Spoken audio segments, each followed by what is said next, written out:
નમસ્કાર મિત્રો, સ્વાગત છે તમારું અજનજીવ સ્ટડી પોઈન્ટ યુટ્યુબ ચેનલના એક નવા વિડીયોમાં. મિત્રો, આજના આ વિડીયોની અંદર આપણે પોલીસ ભરતીના ઉમેદવારોને પસંદગી પત્રો આપ્યા પછી શું પ્રોસેસ કરવાની રહેશે, તમામ પોલીસ ભરતીના ઉમેદવારો માટે ખૂબ જ અગત્યની સૂચનાઓ જાહેર કરવામાં આવી છે એના વિશે, એમની જિલ્લા ફાળવણી ક્યારે થશે, મેડિકલ ક્યારે થશે અને એમની ટ્રેનિંગ જે છે એ ક્યારથી શરૂ થઈ શકે છે એની સંપૂર્ણ ચર્ચા જે છે એ કરવાના છે. સાથે સાથે આપણે એ પણ જોઈશું કે કયા જિલ્લામાંથી કેટલા ઉમેદવારો જે છે એ પાસ થયેલા છે, નિમણૂક પત્ર જે છે એ ક્યારે આપવામાં આવશે અને નિમણૂક પત્ર અને પસંદગી પત્ર વચ્ચે શું ફરક હોય છે. આજના આ વિડીયોની અંદર આપણે તમામ માહિતી જે છે એ વિગતવાર જોવાના છે.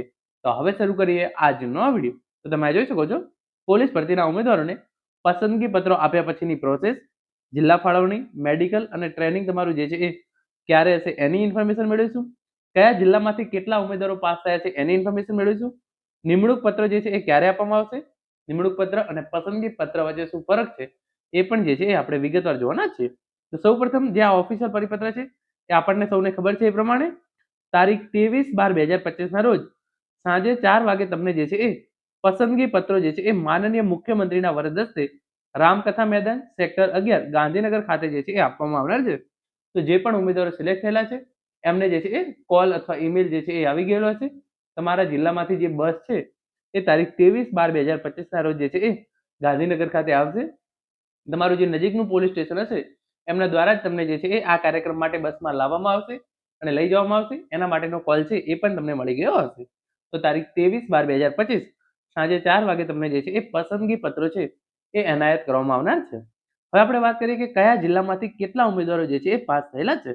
તો એના માટે તમે અહીંયા જોઈ શકો છો બનાસકાંઠા જિલ્લામાંથી 1581 ઉમેદવારો પાસ થયેલા છે, ભાવનગર જિલ્લામાંથી 1377, સુરેન્દ્રનગર જિલ્લામાંથી 811, અમદાવાદ ગ્રામ્ય અને શહેર બંને મળીને 801 ઉમેદવારો, ગીર સોમનાથમાંથી 634 ઉમેદવારો, સુરત ગ્રામ્ય પ્લસ શહેર મળી 616 ઉમેદવારો, રાજકોટ ગ્રામ્ય પ્લસ શહેર બંને મળી 610 ઉમેદવારો, પાટણમાંથી 505, મહેસાણામાંથી 383, જુનાગઢમાંથી 353, જામનગરમાંથી 332, અમરેલી જિલ્લામાંથી 302, સાબરકાંઠા જિલ્લામાંથી 298 ઉમેદવારો, બોટાદમાંથી 296, ગાંધીનગરમાંથી 219, અરવલ્લી જિલ્લામાંથી 218, દાહોદમાંથી 217, મોરબીમાંથી પણ 217 ઉમેદવારો પાસ થયા છે, તાપી જિલ્લામાંથી 195, નવસારીમાંથી 177, દેવભૂમિ દ્વારકામાંથી 175 ઉમેદવારો પાસ થયા છે, વલસાડમાંથી 121 ઉમેદવારો, છોટાઉદેપુર જિલ્લામાંથી 114 ઉમેદવારો, પોરબંદરમાંથી 106 ઉમેદવારો, ખેડામાંથી પણ 106 ઉમેદવારો પાસ થયા છે, કચ્છ જિલ્લામાંથી 95 ઉમેદવારો, મહીસાગરમાંથી 92 ઉમેદવારો, પંચમહાલમાંથી તમે અહીંયા જોઈ શકો છો 90 ઉમેદવારો, પછી નર્મદા જિલ્લામાંથી 87, આણંદમાંથી 82, વડોદરા ગ્રામ્ય પ્લસ શહેર બંને મળી 75 ઉમેદવારો, ભરૂચમાંથી 59 અને ડાંગમાંથી 36. તો આમ કુલ જે છે એ 11,989 જેટલા ઉમેદવારો છે એ પાસ થયેલા છે. અને જે છે એ 111 જેટલી જગ્યાઓ ખાલી પડી હતી. તો આ પ્રમાણે જે છે એ 2024ની જે પોલીસ કોન્સ્ટેબલ ભરતીની પરીક્ષા યોજાઈ હતી એમાંથી આ પ્રમાણે જિલ્લા વાઇઝ આટલા ઉમેદવારો જે છે એ પાસ થયેલા છે. તમારા જિલ્લામાંથી કેટલા ઉમેદવારો પાસ થયા છે એ તમે નીચે ચોક્કસથી જે છે એ કોમેન્ટ કરજો. હવે આપણે જોઈએ કે તમને જે છે એ પસંદગી પત્ર અને જે નિમણૂક પત્ર આપવામાં આવે છે એ બંને વચ્ચે શું ફરક હોય છે. તો સૌપ્રથમ આપણે પસંદગી પત્ર વિશે વાત કરી લઈએ. તો એનું જે છે એ અંગ્રેજી થાય છે સિલેક્શન લેટર. એનો અર્થ થાય છે પસંદગી પત્ર એ સત્તાવાર જાણ છે કે ઉમેદવારની પસંદગી કરવામાં આવી છે પરંતુ હજી નોકરી માટે અંતિમ રીતે જોડાયા નથી. એટલે કે તમારી જે છે એ પસંદગી થઈ ગઈ છે પરંતુ હજી તમે નોકરી માટે અંતિમ રીતે જે છે એ જોડાયા નથી. એના મુખ્ય મુદ્દાઓ તમે સમજી લો. ઉમેદવાર જે છે એ પસંદ થયો છે એની માહિતી આપે છે, ઘણીવાર શરતો સાથે આવે છે, ડોક્યુમેન્ટ વેરિફિકેશન, મેડિકલ ટ્રેનિંગ વગેરે હજુ જે છે એ બાકી છે. હજુ સેવામાં જોડાવાનો જે આ આદેશ છે એ છે નહીં. નોકરીની તમામ શરતો સેલેરી સંપૂર્ણ રીતે લખેલી ન પણ હોઈ શકે.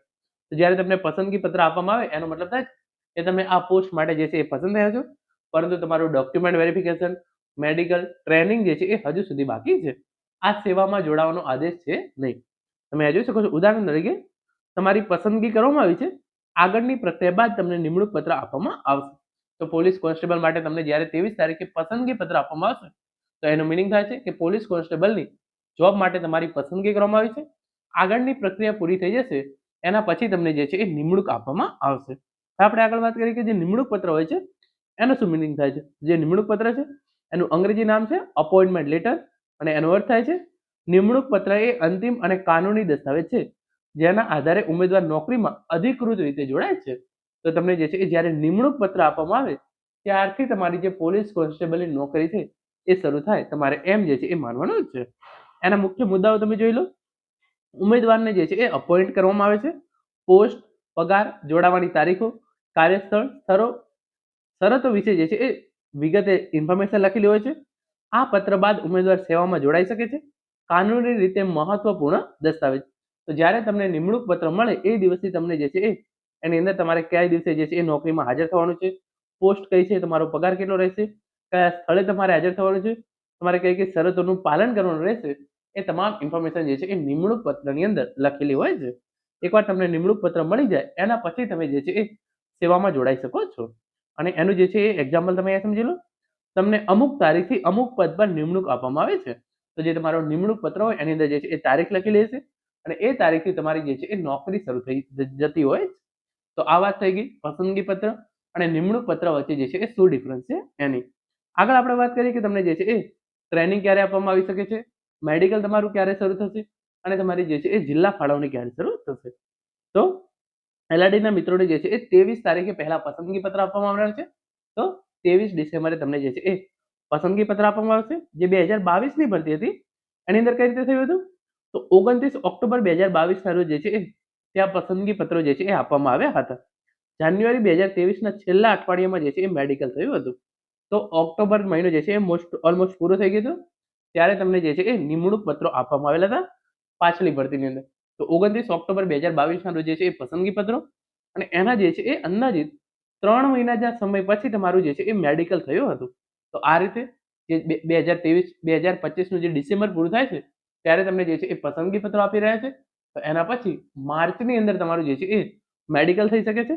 માર્ચ 2023ના પહેલા વીકની અંદર જે છે એ નિમણૂક પત્રો આપવામાં આવ્યા હતા. તો આ રીતે તમે જોઈ શકો છો તમને મે આજુબાજુ જે છે એ નિમણૂક પત્રો મળે તેવા જે છે એ ચાન્સીસ છે. અને બીજા વીકમાં જે છે એ ટ્રેનિંગ માટે હાજર કર્યા હતા. તો મેની અંદર તમને જે છે એ ટ્રેનિંગ માટે હાજર કરી શકે એમ છે. ગઈ ભરતીની અંદર 29 ઓક્ટોબર 2022ના રોજ જે છે પસંદગી પત્ર, તો આ વખતે જે છે 23 ડિસેમ્બર 2025ના રોજ જે છે નિમણૂક પત્રો અપાઈ રહ્યા છે. તો જે છે એના પછી જાન્યુઆરી 2023ના છેલ્લા અઠવાડિયામાં મેડિકલ થયું હતું. તો આ રીતે તમારું જે છે એ મેડિકલ માર્ચ મહિનાની અંદર જે છે એ થઈ શકે છે. માર્ચ 2023ના પહેલા વીકમાં જે છે એ નિમણૂક પત્રો આપવામાં આવ્યા હતા. તો જે છે એ જાન્યુઆરી પછી માર્ચ, તો તમારું જે છે એ માર્ચની અંદર મેડિકલ પતી જાય તો એની અંદર તમને જે છે એ મે મહિનાની જે છે એ પહેલા અઠવાડિયાની અંદર નિમણૂક પત્રો જે છે એ અપાઈ શકે છે. અને બીજા વીકમાં ટ્રેનિંગ માટે હાજર. તો મેના બીજા વીકની અંદર તમને જો આ જ રીતે પ્રોસેસ ફોલો કરવામાં આવે તો આ રીતે ટ્રેનિંગ માટે જે છે એ હાજર થઈ શકે છે. આ ભરતીમાં પણ ગ્રાઉન્ડ પૂરું થયા પછી હાજર કરે તેવી સંભાવના છે.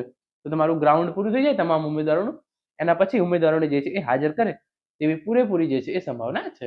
તો મિત્રો આ હતો આજનો વિડીયો જેની અંદર આપણે પસંદગી પત્ર તમને મળ્યા પછી શું પ્રોસેસ હોય છે એની સંપૂર્ણ માહિતી મેળવી છે.